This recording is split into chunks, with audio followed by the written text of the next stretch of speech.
Joining me now is Mike Ferguson of Gensource Potash. Mike, welcome.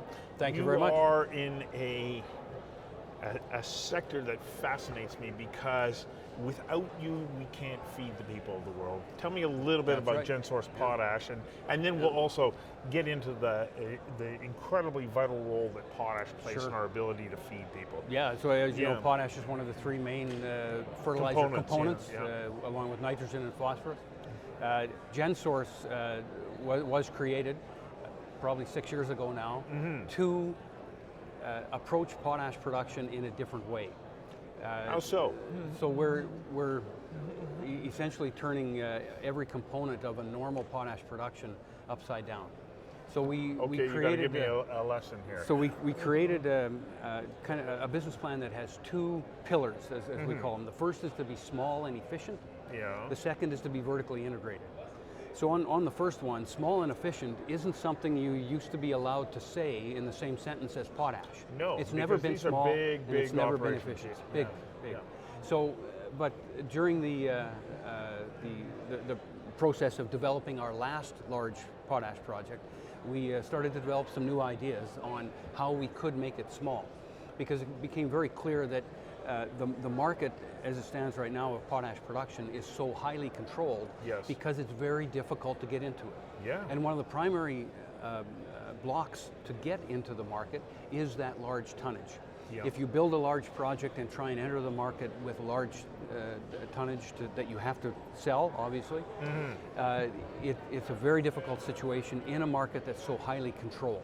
Right. So the answer to that is to, instead of being large, is to be small. Right, okay, yeah.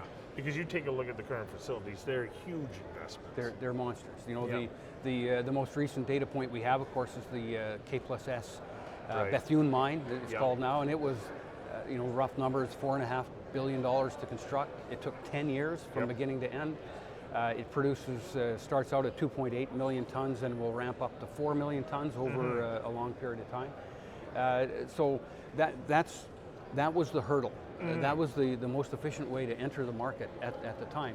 And it became very clear to us that with that hurdle, being a brand new producer was almost impossible. So how do you get around some of those challenges? When there you have to freeze the ground, you have to have that literally cryogenically frozen. And, absolutely, to mine the potash. Yeah. So we've taken the approach of using solution mining techniques, but a subset of solution mining called selective solution mining. So selective solution mining is done with a fluid that is very highly concentrated in NaCl, salt, instead of fresh water. So by using the salt solution, that solution then selectively dissolves only the KCl in the ore zone. The KCl is the potassium chloride. So when it does that, you end up leaving all of the excess salt down below. If you use fresh water, of course, you're going to dissolve the potash, KCl, and NaCl, table salt, together. And all of that comes to the surface. And the moment you do that, then you have to deal with all that extra salt. Right, you have to... And in the ore zone, there's 2 parts salt for each part potash, roughly. Yeah. So for every ton of potash you produce, you have 2 tons of waste salt that you have to deal with. So the key is not to have to deal with it, leave it down there where it is right now, and that's done through selective solution mining by not dissolving any salt, only dissolving the potash. Therefore, on the surface, you have no tailings pile, you have no brine ponds, nothing that would tip you off that this was a potash production facility. So where did this technology come from? Well, it's been used in the conventional solution mining world since it was invented in 1960 at the Belle Plaine mine. But nobody's applied it to the potash mine. Yeah, no, what we call conventional solution mining is in the industry it's called the Belle Plaine method because they invented it in 1960. And it uses a 2-phase approach. They call it primary mining, which uses clear water to do large-scale mining of both salt and potash. Once the cavern they create reaches a certain size, driven by structural issues in the ground, once it reaches the certain size, they stop using clear water and they switch to brine. It's called at that stage secondary mining. But secondary mining is just selective mining.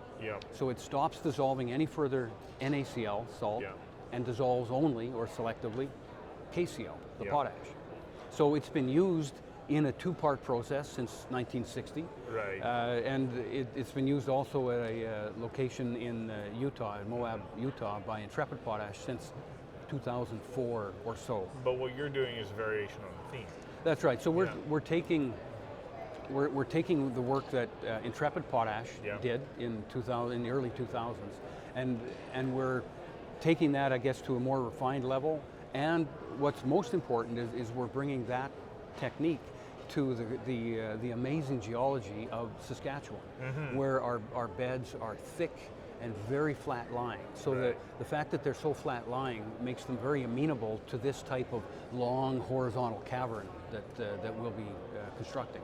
So where are you at as far as development is concerned? So on the technical side, the project is done to a detailed feasibility level. The environmental assessment work is done. We're cleared to move into construction permitting. So it's from that perspective, you could call it shovel ready. It's ready for construction permits to start. So we're in parallel, we're doing some detailed procurement to nail down our large and long lead equipment cost and deliveries. And most importantly right now, we're into the deep details of project finance. Okay. So that's what's occupying most of our time right now, is to work our way through the financing process. And where are you at there? So and then we'll come back to your location, because I realize we haven't told viewers where that is. No, all good. Yeah. So the financing process, we mandated the KfW IPEX-Bank last fall to be the lead arranger for our project finance. So they're working away. They're a large German bank based in Frankfurt, who does project finance work like this. Yeah. So they are leading the debt effort for us. Right now it's nominated at a $180 million debt facility out of a $280 million or so total finance package. Okay. So that leaves about $100 million in equity requirement to fill out the project cost requirement. So right now we're deep into the details of due diligence, independent engineering reports, independent market assessment reports, independent legal review, independent insurance review, independent environmental and social review. Yeah. And that last part, the environmental and social review, is one of the most interesting parts. In the past year, this whole ESG issue has come to the fore. You know, I think around the world, explain that to viewers. We've been concerned. Everybody's been concerned about climate change for some time. Yep. But this past year, we've seen Australia on fire, or to those of us watching it on the TV, it looks like the whole country's on fire. Yeah. And I think that had an impact on me, and I think it had an impact on our societies here in the West as well. And then we have I hate to say the Greta Thunberg factor that started to mobilize the younger generations in our world that are demanding better accountability and stronger action on the climate front. Right. So the mining industry we are officially part of the mining industry. We see ourselves as part of the agriculture industry because we're manufacturing a product that goes into the ag industry. But logically, you can call us a miner because we have to use solution mining techniques to extract the material. So the ESG subject has blown up to an incredibly important item for anybody hoping to develop a project. Well, Mark Carney has now taken on this new role with the UN around climate change and the relationship between climate change and business. And it is now understood, it doesn't matter where you stand on the science, if you don't move towards climate solutions, you're going to lose your customers. Absolutely. You're not going to be able to attract investors, and so it's vitally important that you pay attention to this. It's critical. And make sure that it's part of your business plan. And now that the financial institutions are on that same page, you can't get financing unless, it was interesting when we started to speak to banks, the first gating questions that are asked are environmental footprint and social acceptance in your neighborhood. Those are gating items. It doesn't matter what the project is, if those aren't in good shape, Nobody's going to talk to you. And of course, you have to have solid relations with your First Nations, communities that that's are in the part area. of it. Absolutely, absolutely. So luckily for us, this is a subject that we've been working on for some years. That the environmental attributes of our project versus a typical potash operation are tremendous. Yeah, a much smaller footprint. Absolutely. In fact, going through the environmental assessment process in Saskatchewan, we were deemed, it's awkward wording, it's how the act and regulations are written in Saskatchewan, but we were deemed to be not a development. And that means that we were not mandated by the regulator, the Saskatchewan Environment Department, to do a full EIA on our project. We did a mini EIA, or halfway to an EIA, as a project proposal to prove our point. And that work was accepted by the regulator, that without the salt tailings and without all the brine ponds that eventually leak brine down into groundwater sources, we were deemed to not trigger any of the items that would have us complete a full EIA. So we were, as far as we know, we're the first potash project ever to take that route through the regulatory process. So let's talk about where you're at, like physically located, so that somebody can get a sense of this and how rich the potash deposit is. So it's there because you are in that belt. Absolutely, and the belt, the belt is arguably most of southern Saskatchewan. Yes, it's a huge deposit there. Gensource itself is headquartered in Saskatoon. That's our head office. That's where we work from. The project is called the Tegaski project, because it's located very close to the village of Tegaski. Yes. So they're our closest town, and we name the project, and we'll name the operation after that closest town, which is the norm. It's the standard, in Saskatchewan. So that's it's the Tegaski project. We're a couple of miles southeast of the village of Tegaski. Yes. So we're in an area where our drilling and geological exploration efforts have told us all three members of the Prairie Evaporite Formation exist in our area.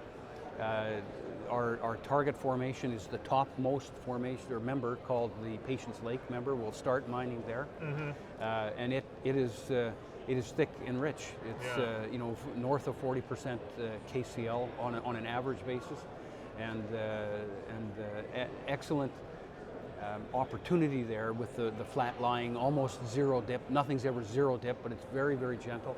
And that allows us to drive our long horizontal caverns very efficiently into that flat lying zone to mine. So what is your plan? So often when I'm talking to people here at PDAC, they're saying, okay, I'm going to de-risk this project and then vend it into a major. To somewhere else, But occasionally you'll have people say, no, we're going right through to production. We're going to go into production. What is your plan? So our plan, and our plan right from the very beginning, was to become a new and independent producer of potash in Saskatchewan. So that's our goal. That's what we will do. And we're doing that by, developing a good project. There's no question it's a good project. But you need partners. You need the right people to help you into this industry, because, as I mentioned, it's not an easy one to get into. It's tightly controlled. Absolutely. So our partners to date, the one that we have named publicly is our offtake partner, Helm. Helm AG, it's a German company, but their subsidiary Helm Fertilizers is a US-based company that has very significant rail, barge, storage infrastructure in the United States, and they currently move fertilizer products, bulk products, into all areas of the United States. So they are on board with us as not just our offtake partner, who will take 100% of the production from this little facility, but also a future equity partner. So they'll be a partner in this production, and they'll take the output and market that output into their existing market areas in the U.S. Well, and I want to just sort of finish off by reiterating how important potash is in the production of food, not just in North America, but globally, and that North America and essence, is the source of that potash that feeds it the is. world. Yeah, yeah. You know, And so you got a big market. Yeah, it's a big market, but it's there's some big players in the market now serving it. So the major production areas are Saskatchewan and former Soviet Union, Belarus, Yes, that's right. and Belarusia and Russia itself. But that is the competition. That's about it. Isn't Exactly. it? Yeah. And there's several other smaller players Yeah. around the world, but that's the bulk of the production But right there there. is a global need. There's a global need, and it's a slowly growing global need. Depending on who you listen to, the market grows at somewhere 1.5% to 3% combined growth rate year over year. Yeah. Currently, it's around a 65, 67 million ton per year market worldwide. Yeah. So it's growing at a slow but steady pace. Yes. And it's a function of both the crops that are grown around the world, the soils on which they're grown, and of course the number of acres that are put to cropping. Yeah. In Western Europe and North America, we practice very scientific farming. Yes. So our fertilization is balanced. It's a scientific thing. The plant, for those conditions, needs so much N, P, and K, and that's what's applied for best results. Right. Elsewhere in the world, most of the fertilizer components are under-applied. Yeah. So there's growth space in the existing ag base simply by bringing fertilization practices up to modern standards. Yep. And there's growth, of course, in additional crops that are brought to Expanding bear markets, yeah. over time. As population grows, we need to produce more food. And right now, you are in a position where you are out raising funding that's going to get you to the next stage, and this provides an opportunity for investors. Absolutely, yeah. Wow. So, just to finish off the financing side, we're looking. Now we're just putting together the final piece of the equity equation for the project finance. Yeah. We probably have 85% of the entire finance package assembled. We got to fit that final 15% piece in to make the puzzle complete. And we're hoping to get that done later this year and start actual construction work here in 2020. Well, I'm hoping that when you come back next year, you're going to give us an update that says, oh yeah, the Can plan show is you unfolding some as construction we pictures. anticipated. That's Yeah, right. Yeah, that's right. Absolutely, I hope so. Thank you very much. Thank Real you. pleasure talking Appreciate to you it. about this. It's good to talk to you too. I enjoyed that. Okay, thanks. Very good. We'll see you next time.